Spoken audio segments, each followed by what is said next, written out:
والصلاة والسلام يا رسول الله والصلاة والسلام يا الصحابة أجمعين. ربي اشرح لي صدري ويسر لي أمري واحلل من لساني يفقهوا قولي. প্রিয় গ্রামবাসী ভাই বোনেরা, আসসালামু আলাইকুম। আমি অত্যন্ত কৃতজ্ঞ আপনাদের সামনে দাঁড়াতে পেরে। আপনাদেরকে অসংখ্য ধন্যবাদ। আপনাদের কাজে ব্যস্ততার মধ্যে আপনারা সবাই এসেছেন এখানে। গত শুক্রবার আপনি যেখানে প্রোগ্রাম করেছিলেন আপনারা সবাই দেখেছেন, শীতের কম্বল দেওয়া এবং প্রাথমিক ডাক্তার সাহায্য চিকিৎসা সেবা দেওয়া। আলহামদুলিল্লাহ আপনাদের সহযোগিতায় আমরা ওই প্রজেক্টগুলো সফল করতে সফল হয়েছি। আমি আপনাদেরকে এই জন্য ধন্যবাদ দিই, কিন্তু আপনাদের সহযোগিতায় এই প্রজেক্টটা সম্পন্ন করতে সক্ষম হয়েছিলাম। এখন ওই প্রজেক্টের আপনাদের অনুপ্রেরণা পেয়ে যেটা আমার কাছে মনে হয়েছে যে এটাকে একটা স্থায়ীভাবে কন্টিনিউ করা যায় কীভাবে, সেই ব্যবস্থা করা।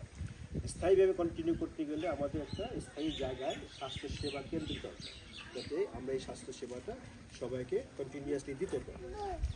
আরেকটা যেটা আমরা প্রোগ্রাম করার চিন্তা ভাবনা করেছিলাম সেটা হচ্ছে যে আমাদের গ্রামের অনেক যুবক ছেলেমেয়েরা যারা অনেক কষ্ট করে আপনি বিদেশে পাঠান, 23-24 লক্ষ টাকা ব্যয় করে ইটালি পাঠাচ্ছে, এবং যারা যেতে যায় অনেক ছেলেমেয়েরা পথের মধ্যে মারা যাচ্ছে বা জেলে যাচ্ছে। অল্প কিছু সংখ্যক হয়তো যেতে পারছে সাকসেসফুলি কাজ করতে পারছে। সেটা যদি না করে আমরা এখানে গ্রামে একটা যুব ট্রেনিং দেওয়ার ব্যবস্থা করি, ফ্রিল্যান্সার ট্রেনিং দেওয়ার ব্যবস্থা করি, তারা গ্রামে বসে আপনার 6 মাস পরে তারা লক্ষখানিক টাকা ইনকাম করতে পারে গ্রামে বসে কম্পিউটার। তো সেটাই যুব কর্মসংস্থান তৈরি হবে এখানে। তাদের আর বিদেশে যাওয়ার দরকার হবে। বিদেশে যে আপনি যত টাকা পাচ্ছেন ঘরে বসে যদি সেই টাকাটা পান, তাহলে আপনি তো আপনার ছেলেমেয়েদেরকে বিদেশে পাঠানোর কোনো দরকার নেই, তাই না? তো ওই দুইটা চিন্তা করে আমরা যেটা চিন্তা করতেছি, একটা জমি দরকার যেখানে আমরা স্থায়ীভাবে এই স্বাস্থ্য সেবা কমপ্লেক্সটা তৈরি করতে পারি, এবং যুবক উন্নয়ন অধিদপ্তরের আন্ডারে একটা ওই কম্পিউটার ফ্রিল্যান্সার ট্রেনিং ব্যবস্থা করতে পারি। এখানে কম্পিউটার সেন্টার থাকবে, যুবকরা শিখবে এবং যুবকরা যারা সাকসেসফুল পাস করবে তাদের কাছে কম্পিউটার উপহার দেওয়া হবে, so that they can just go by themselves and they can just run by project by themselves. So এই জিনিসটা করার জন্য আপনারা জানেন আমি সিভিল ইঞ্জিনিয়ার, আমার আর্কিটেক্ট সাথে কথা বলছি। অ্যাটলিস্ট আমাদের যে জায়গাটা দরকার 10 থেকে 12 কাঠা জমি দরকার, যে দুইটাও সম্পূর্ণ করার জন্য। আর এর সাথে আমরা অবশ্যই আমাদের যেটা আমরা যারা ভাইরা আছেন এখানে, আমাদের আরও ভাইরা যারা আছেন তারা অ্যাটলিস্ট থাকার জায়গাও হলো, ওই জিনিসটাই আপনাদের যদি সহযোগিতা পাওয়া যাচ্ছে। আমি ওইটাই আমাকে অনুপ্রাণিত করছে আবার এসে আপনার সাথে কথা বলার জন্য। এখন যদি ওই জিনিসটাকে আপনারা সম্মিলিতভাবে সহযোগিতা করেন, যেটা হাবিব ভাই বলছেন, আমি অন্তত প্লিজ যে ওনার এই মানসিকতার জন্য এবং এর সাহায্যের হাত বাড়িয়ে দিয়েছেন আমাদের জন্য।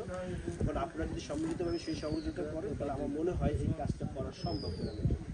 আর এটাই শেষ না, একটা জিনিস শুরু হলে আপনারা সবাই জানেন আস্তে আস্তে অনেক কিছু করা সম্ভব। বাট এই দুইটা প্রজেক্ট আমার কাছে মনে হয়েছে এখনকার আপনাদের পরিস্থিতি দেখে গ্রামের যে অবস্থা, ইউথদের যে সমস্যাটা, আমার মনে হয় এইটা খুব একটা বেসিক নিড।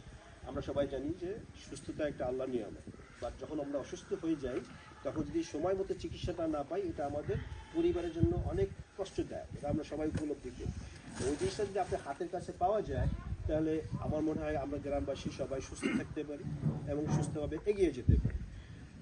ওই জন্য আমার একটা জাস্ট ক্ষুদ্র আবদার আপনাদের গ্রামবাসী হিসেবে, আপনাদের রাজমাস্টার ছেলে হিসেবে, আব্বার একটা জায়গা ছিল, আপনারা সবাই জানেন।